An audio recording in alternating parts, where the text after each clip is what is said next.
My dearest Michael, I must have looked so utterly confused that day you sought me out at Euston Station, the year of 1839. How vulnerable and pathetic I was, lost amongst the traveling crowd.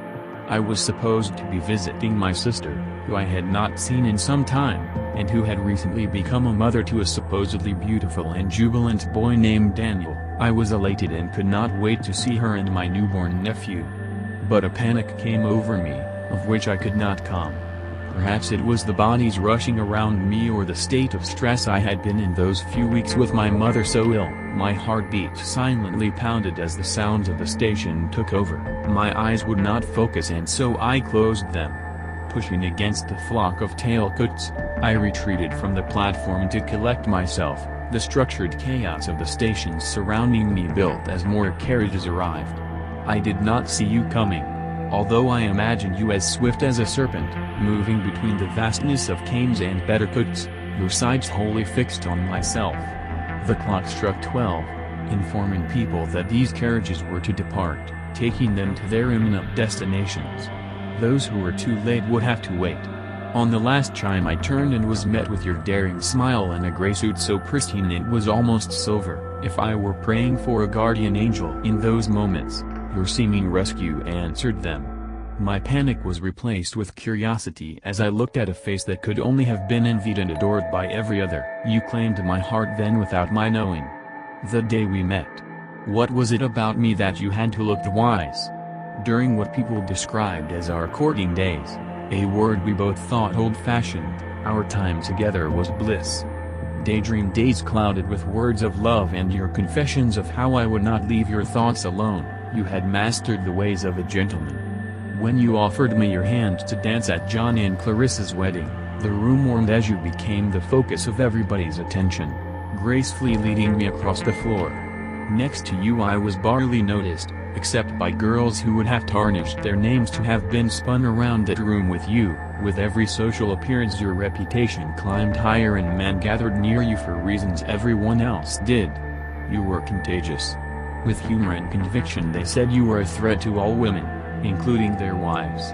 But you made it clear that I was your prize. Michael. As confident as you always were, you asked for my parents' blessings whilst I anxiously waited. So charming were you, Michael, that you were even able to creep into my father's goodwill. I was so proud of you, my darling, and with every day that passed my love for you bound my heart tighter. Did your longing for me grow deeper? Until with the passing of my mother, I became forever fated to be yours. Her frail hand was cold as I held it.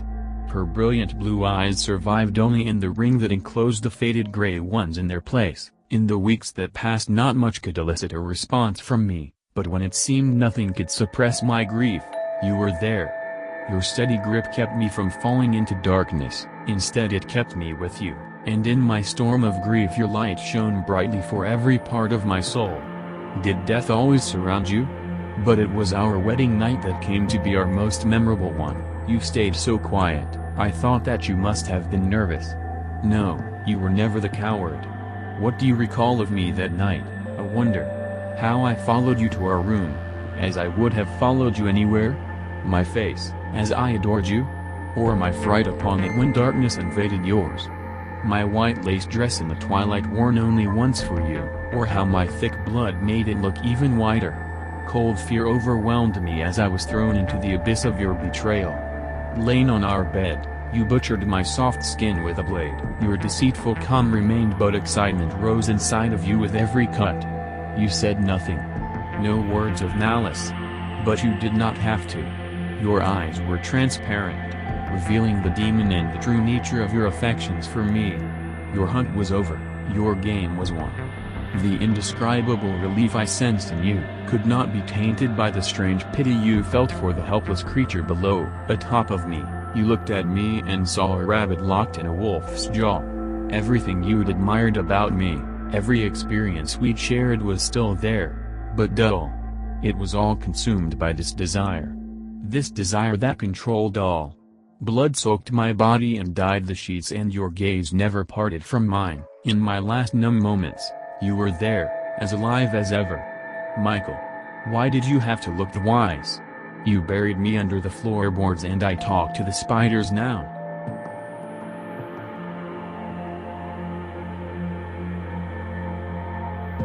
Incense burned. Torches flashed. Sweat fell down my face and stung my eyes, yet I danced on. One does not simply take a break from dancing when performing before the Sultan. My heart beat to the crescendo of the wild music of strings and horns as I swung my hips around and around, dancing in a circle to give each of the viziers a good look at me. If I'm lucky, one may pay a pretty sum to take me home tonight. Of course, I'm not the only dancer on the floor, but I know when I am being watched, and right now, I have vast audience. All at once the music stops, and I freeze. The men of the court clap, peeling themselves off of elegant columns and squat little stools to cheer. Now comes the part I've always detested, being sold. The Ottoman are a strange race. They pay great sums for our affections for a single night. This is one thing I will never understand. Little Afet of Armenia. My troop master announced. I straighten my posture at the sound of my name and gaze around the room for potential buyers. A few shout out offers. Petty sums of money compared to the higher bids I know I can receive. 300x. One man called. 360. 500. 3000x, came a quiet voice. Everyone falls silent, my mouth dropped open. Did he say 3000x? What was that, sir? My master asked to the crowd, searching for the buyer. I said 3000x, a man said from one corner of the room. He sat on a divan facing away from the circle. The man was dressed from head to toe in black, a stark contrast to the bright colors of the other noblemen. Very well. Tesekura Darim, thank you for your patronage. Little Afet, if you would accompany your client. I nodded at my master, still dumbfounded. I had never received so much for my services. My buyer stood up, a hulking man, towering over me with broad shoulders and large hands. He turned around. I was greeted with a sunken broad face, deeply lined and sun-worn. This man may have been a janissary once, perhaps a general. My name is Mustafa Fatih Pasha. Come, the big man said, hardly giving me time to recover.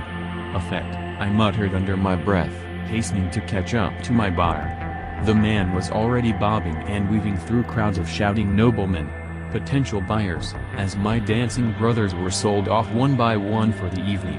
So is the life of the Cossack. With haste, boy, Mustafa Pasha shouted over the crowd, his deep voice easily heard.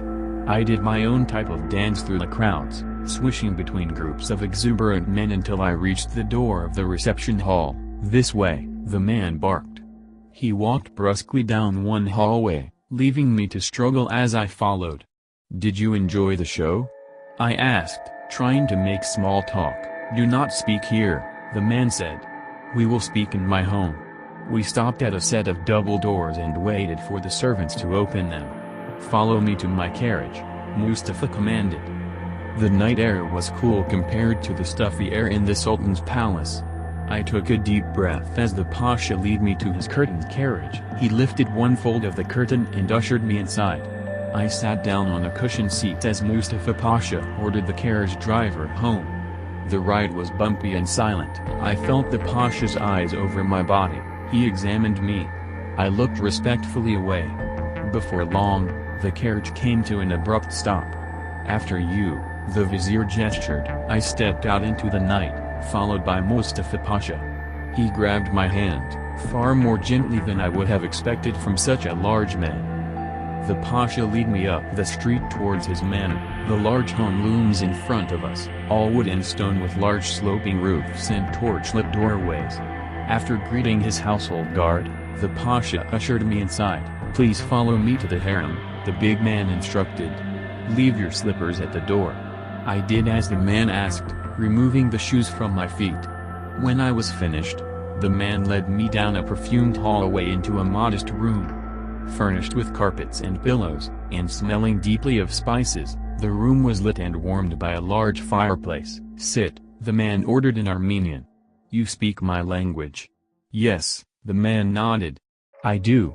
I did as he asked. Finding a comfortable spot on the cushioned floor, as I sat, the vizier grabbed 2 cups from a small table, pouring sweet wine into each. "Drink please, and tell me about yourself." The man's voice had lost its edge of gruffness from the palace. I accepted the cup from his hand. "How old are you?" he asked. I smiled. This man wasted no time with manners or polite speech. 17, I said. "A mature one, aren't you old to be a Cossack?" he asked. "We are permitted to dance as long as we remain young and beardless." "I must be a late bloomer," I admitted. "You are a handsome youth, no doubt. I have seen no other with lips like yours." "May I be permitted to ask you a question?" I asked. "You are permitted." "Why do you know my language?" "I was once a bey or governor in that land," the man said. He scowled. "It seems a lifetime ago now." I nodded. For a moment we sat in silence, then I remembered that I was here for work. "Is there anything you wish to do, my lord?" The man considered me a moment. "You have hardly had anything to drink," he remarked. "It is not advisable for me to be drunk while I am performing business. Please, do drink," the Pasha pressed, guiding my cup to my lips. For a moment, I was shocked by his insistence. I succumbed however, and took a deep draw from my cup. It was good and sweet and reminded me of fruits and cinnamon. However, I could already feel the drink at work, my vision clouded, my mind distracted. I usually did not get drunk so quickly. "What is this wine?" I slurred in a blissful stupor. Darkness pushed at the corners of my vision. I felt warm, weak, comfortable amongst the pillows and in the glow of the fire. "Sleep now, sweet Kurban. Sleep," the man said. Or at least I believe he did. I paid almost no heed as my mind carried me into peaceful slumber. I woke up all at once in a cold sweat. Sitting straight up, it took my eyes a little while to adjust to the dimness. The first thing I noticed is the heat. It was unbearably warm here.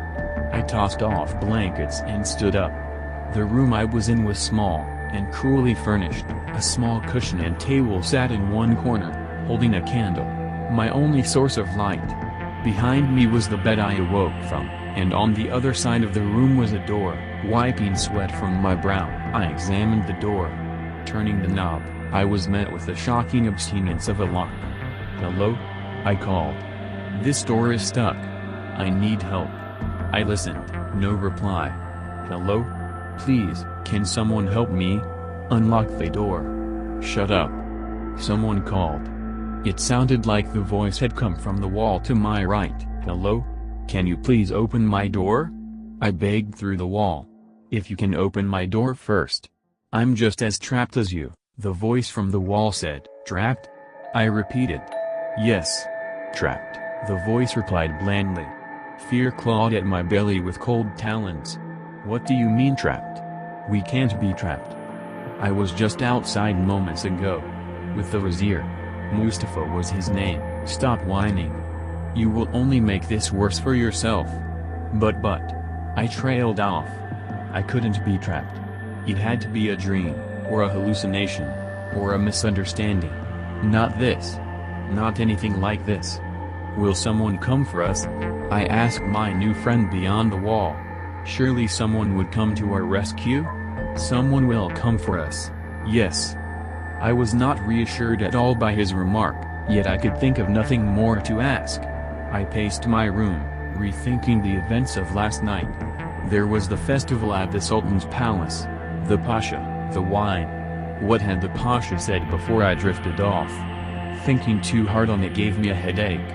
The memory was faint, cloudy, as if I was looking at a distant lantern through a sheen of fog. I sat down on the edge of the bed and tried to think through my situation logically, simply. My concentration was broken by a whimper.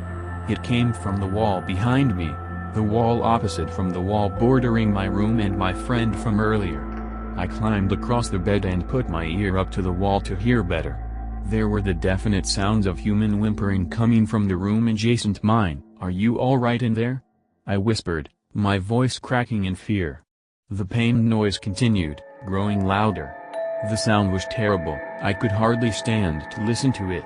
It was as if this poor person had been beat bloody and left to die. All at once, the whimpering stopped. "Hello? Please, answer me," I begged, my ear still against the wall. "Your soul will burn in hell," said a hot breath against my ear. I jerked back from the wall. The guttural voice began to chuckle wickedly, rasping on and on until it dominated my thoughts. I don't know when the laughing stopped. I don't know how much time had passed since I was thrown in this room. The minutes stretched into eternity, the seconds felt like hours. A loud thump of a door closing jolted me to my feet. I ran to my door and listened as footsteps, one after another, approached. Then passed. Then stopped at the door adjacent mine, where my grumpy friend had been earlier. "No, not yet. Please." I heard him plead. "Don't," and then a heavy thud, and silence. The next thing I could hear was dragging. It went on and on, all the way down the hall, until I could hear it no more. A pain of loneliness swept over me so strongly that I began to cry. Having someone in the cell adjacent to mine offered me some small comfort, but now I was alone, most likely with jinn, demons, closing in on all sides. I decided to protect myself efficiently by lying on the bed with a pillow over my head. That way, if anyone did come after me, at least I wouldn't have to know they were coming. For what felt like hours, every creak of wood, every rusty hinge, every thump and thud filled me with absolute dread. I tried to drown out the noises with my pillow, pressing the quilted edges more and more tightly against my ears. This proved futile as well. Locked in my cell, I could only sit, listen, and pray for salvation or an expedient death. I don't know when or how, but somehow I had fallen asleep, for I was distinctly awoken by a faint scratching noise. The air was even hotter and thicker than when last I was awake. It was now hard to breathe in the stifling confines of the room. The scratching grew more urgent, louder and faster, coming from somewhere around my door. Grabbing the nub of the remaining candle off the table, I cautiously approached the door. The light in my shaking hand wavered nervously. Finally I came to the source of the scratching. A rat seemed to be caught underneath my door. Half of his body was stuck on my side of the door, trying in vain to free himself. He tugged and clawed at the floor, dragging himself inch by painful inch into my room.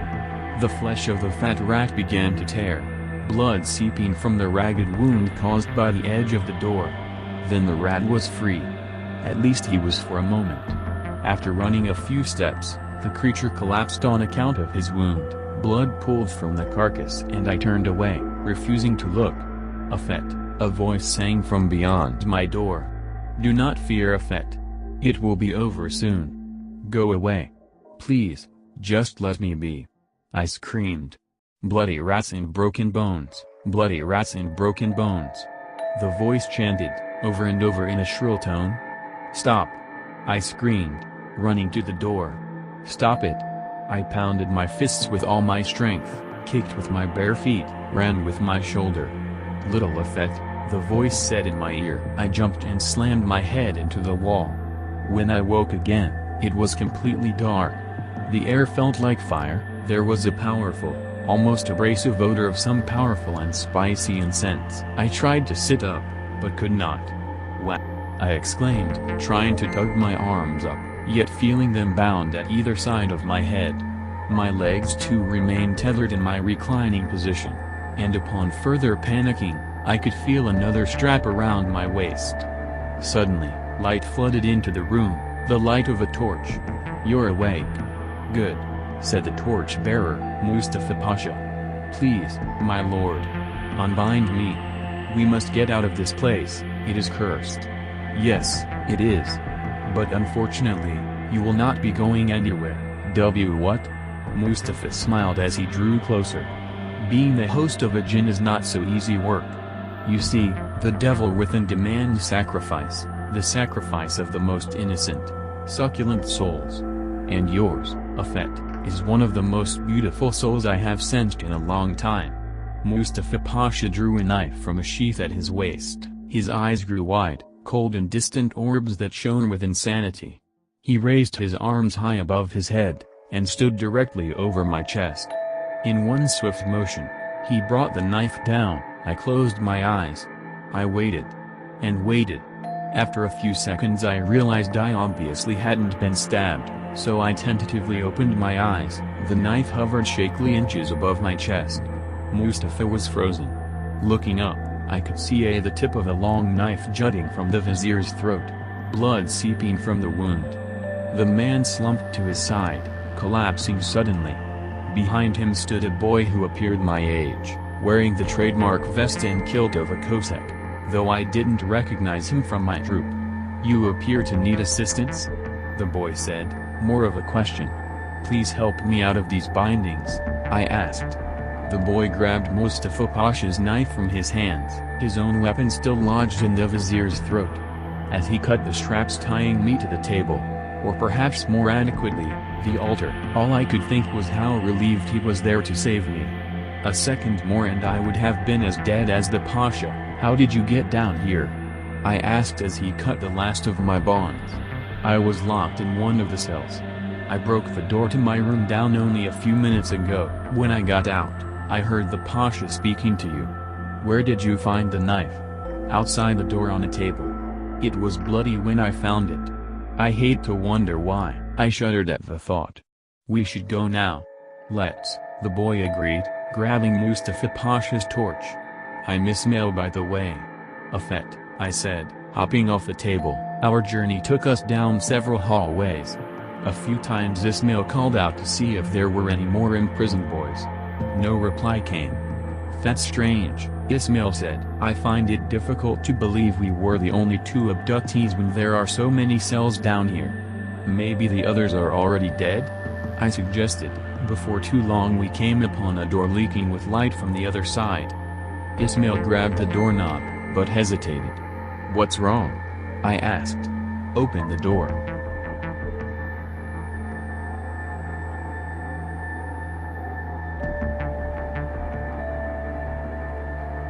When I became an internet SETI, I was certain that the past 7 years I spent studying quantum mechanics would have been a waste. I was so certain that fetching coffee, answering phones and scheduling meetings would be the gist of my days. This would not be the case, as I would later find. My initial job, in addition to being fortunate enough to actually do research from day one, was the dissemination of any signals we found. One of the more senior researchers had the idea. He was a former GM and had retired to work as a liaison between us and his former employers. They wanted to test a new way to circumvent prying eyes and conspiracy nuts. Instead of holding on to the information and hoping it doesn't leak, we started releasing it, and then also releasing obviously fake videos to go along with it.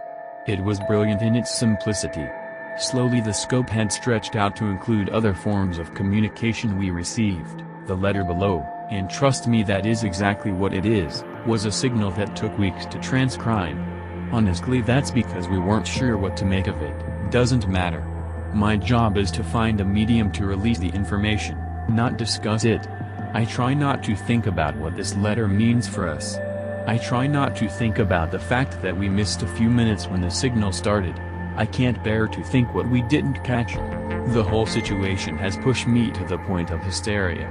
I was supposed to disperse this weeks ago, yet I have held on to like a letter from a faraway lover. I know if I try to be taken seriously with this, I will surely lose my job and be locked away. My employer will act like I am a madman, and have me committed. Worse still, is what may happen to my family.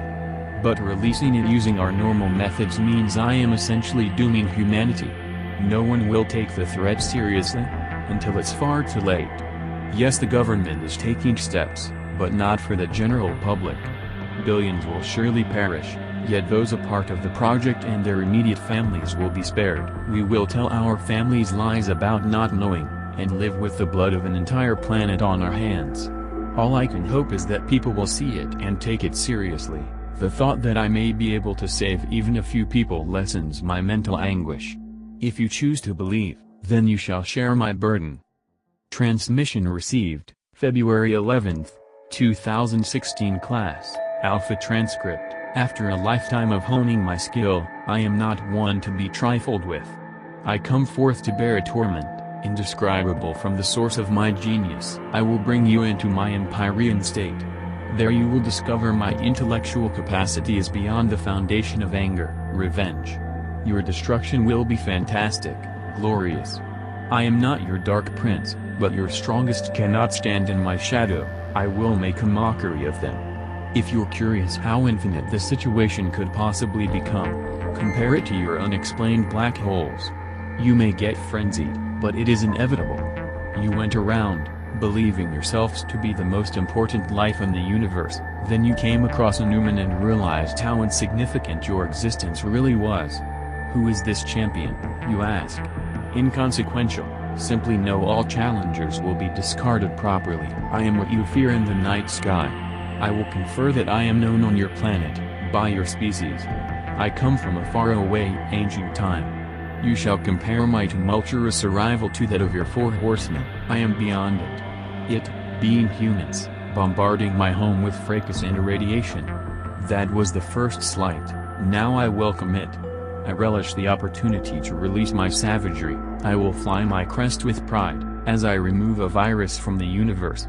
My rational disposition will spread to your feeble minds, and as your civilization descends into madness, I will bluster, then depart.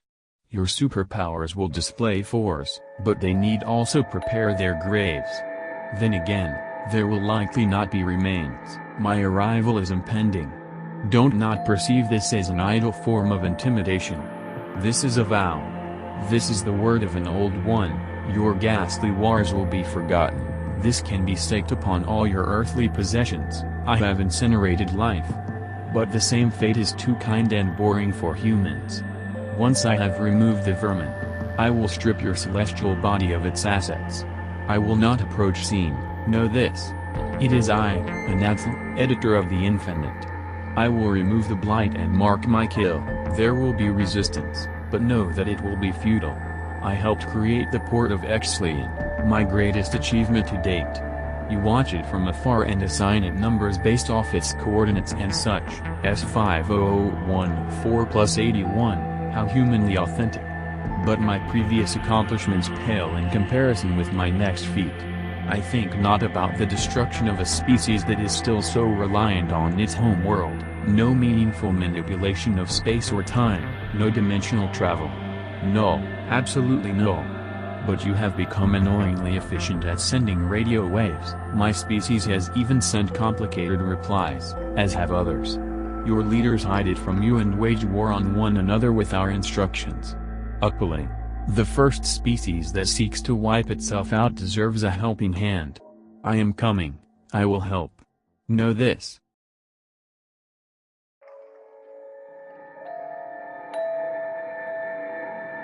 My last job wasn't an ordinary babysitting gig. I watched horror movies. I knew what I was getting myself into when I started my little babysitting business. But I was broke and in college, and I wanted to regularly eat things that didn't have enough sodium to kill me. I'd babysat for the Ashers before. The parents were normal. I need to get away from my kids for the night couple, so I didn't really have a problem babysitting their children at the last minute the first time around. The Ashers lived on the 9th floor of an apartment building a few miles from my house. I rode my bike there easily and was impressed with the apartment building itself. Revolving glass doors led into a lobby with the cleanliness of a hotel, but the homeliness of a house, and to get to their apartment, I rode an elevator to the top. The fancy kind with mirrored walls and a pleasant ding to alert riders they had made it to the next floor.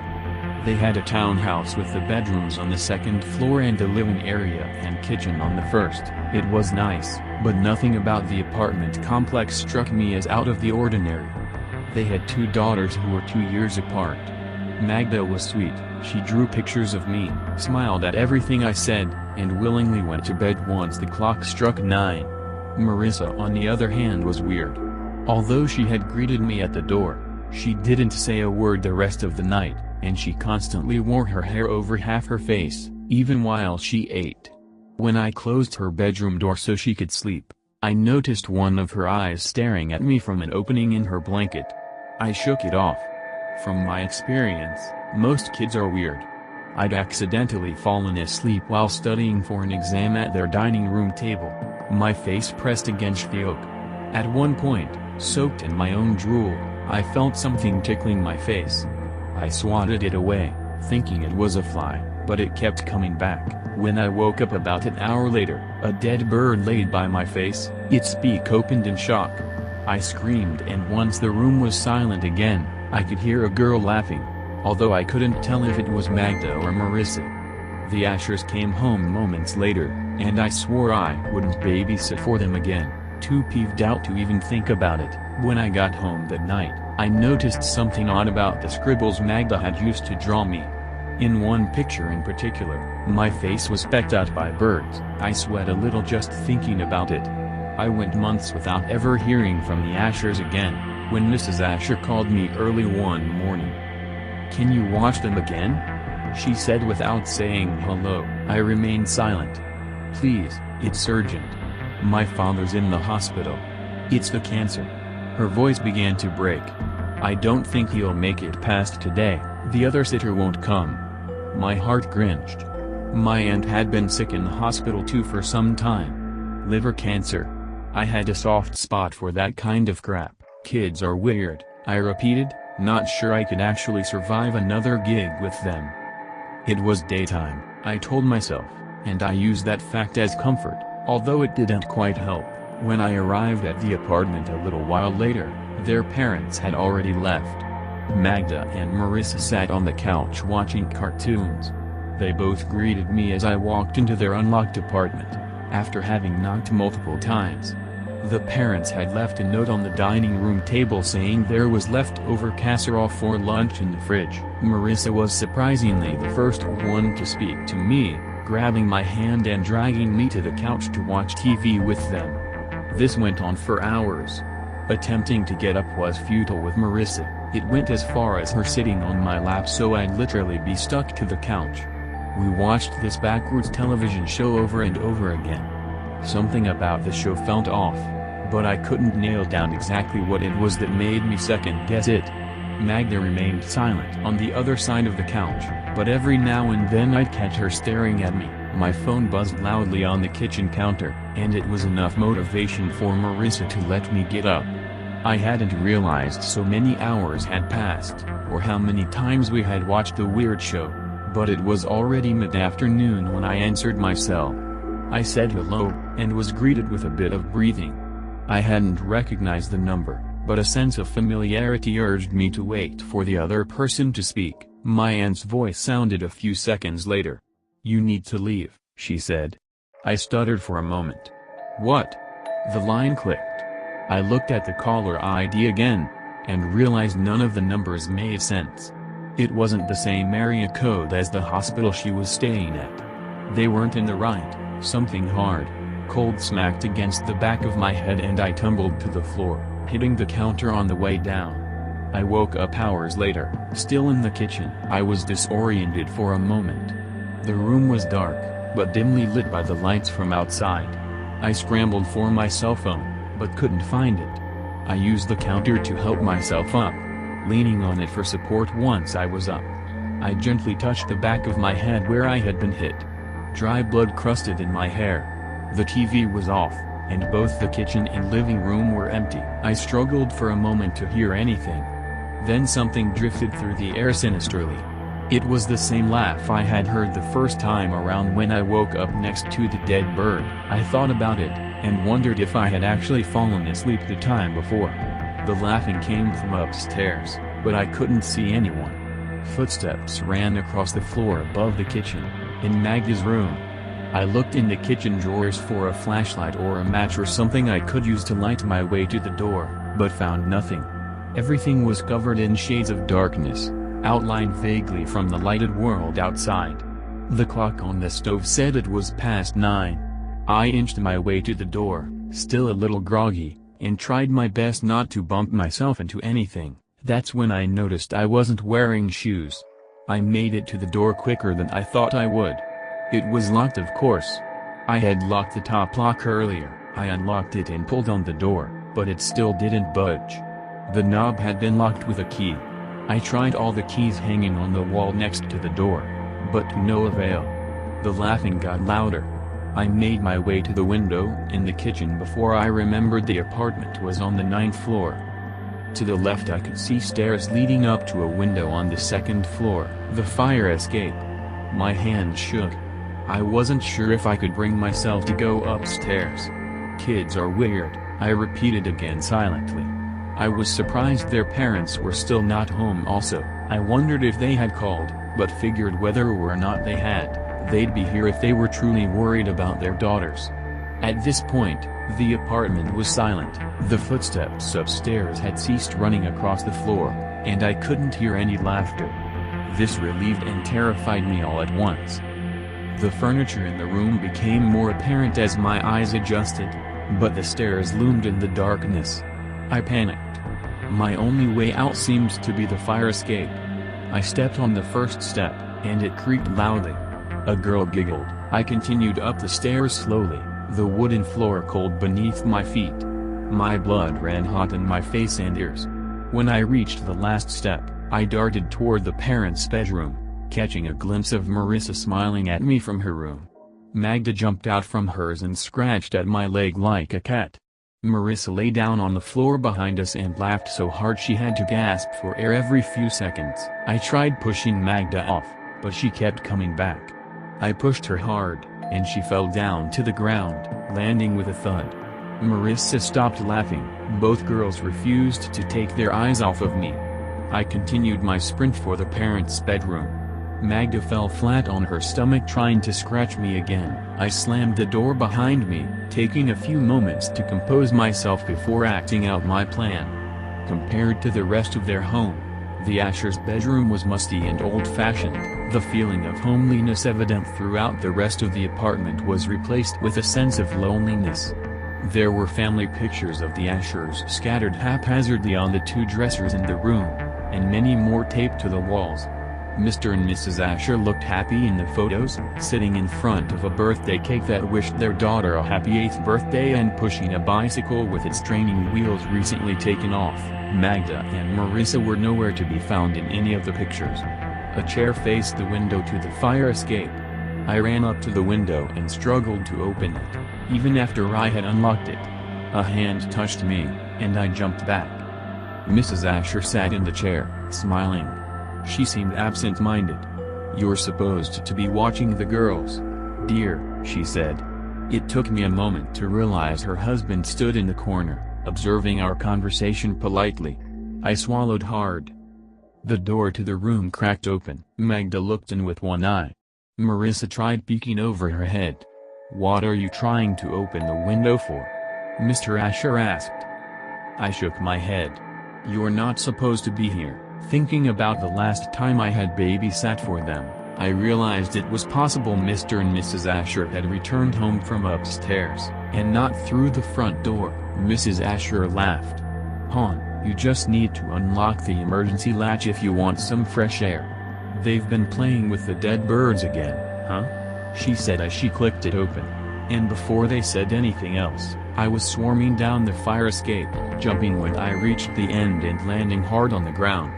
I retrieved my bike from the front and never looked back. I've received multiple calls from Mrs. Asher asking me to return, but I ignore them.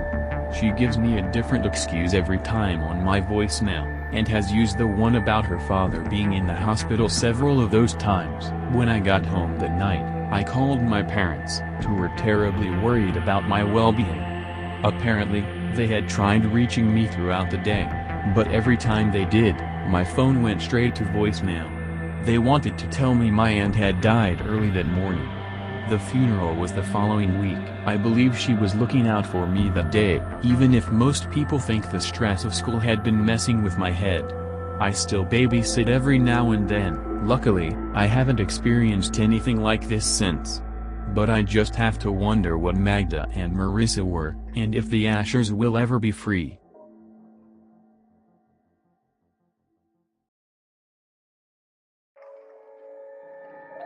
The summer of my 14th year found me in Marfa, Texas, home of the famous Marfa Ghost Lights. But my story has nothing to do with the lights. It was a time that seemed like another life ago. Gasoline was 31 cents a gallon and stamps were a nickel. President Johnson was sending troops to Vietnam, but all of that was a world away. I was more concerned with whiling away the lazy summer hours and spending time with my friends, especially my best friend, Jackie. Everyone thought Jackie was a little weird. But he was a natural-born leader, and it was easy to follow his lead whether the result was praise or punishment. Jackie lived alone with his mother in a modest wooden house in the Dallas suburbs. His father had been an FBI agent, and had passed away several years before I met my friend, the result of cancer, not a bad guy's bullet. Jackie used to smuggle photographs from his father's files to share with us kids. The photos were autopsy shots of criminals who were taken down by agents in the line of duty. The gross-out factor was really high, and Jackie enjoyed sharing the clandestine photos, just for the reaction. Both of us were heavily involved in the Boy Scouts, although in different troops. The preceding spring, Jackie gave me the exciting news that his Boy Scout troop was going to take a trip to Mexico. This was something I couldn't miss out on. With my parents' permission, I switched troops and joined Jackie's. Anticipation ran high. Neither of us had been out of the country before, and we were excited to see what it might be like. Mexico was more than I dreamed. We took a train through the Copper Canyon and watched monkeys scamper through the trees. We visited Pancho Villa's house and even spoke with his widow. It was a glorious vacation, but we were all relieved when we crossed the border back into Texas. The sun was fading like the end of an Old West movie when we finally rolled into Marfa. The scout leaders had selected a plain but comfortable motel to spend the night. 4 of us boys shared a single room. The bed barely slept 3, and I was odd man out, but the motel furnished a folding cot for me, and we all climbed into our respective beds. We were left unsupervised, but the scoutmasters were in an adjoining room, divided only by a single common door. None of us were particularly tired and chatted, made jokes, and talked to waste away the evening hours. Our voices competed with the hum of a window air conditioner, and grew louder as the hours passed. About 10 o'clock the room door swung open and a scoutmaster turned on the light. "You guys need to knock off the chatter and get some sleep," he ordered. "I don't want to hear another peep out of you." The room immediately fell silent. We knew he meant it. We were never sure exactly what he had in mind for punishment, but none of us wanted to find out. He turned out the light, left the room, and once again the place fell silent except for the monotonous hum of the air conditioner. But boys being boys, even the stern warning could not dissuade a joke, a laugh, or another story. It wasn't long before the noise level had risen once more. I was terrified that the scoutmaster would re-enter the room, and so I pulled the covers over my head and tried to get to sleep. But it was pointless. As I rolled over in a futile effort to get comfortable, I noticed a shadow in the corner of the room. It was the silhouette of a man about 6 feet tall. I could only make out a hazy outline in the nighttime shadows, but it seemed as though the man was standing with arms to the side, gazing at the other boys. The scoutmaster had returned, I thought.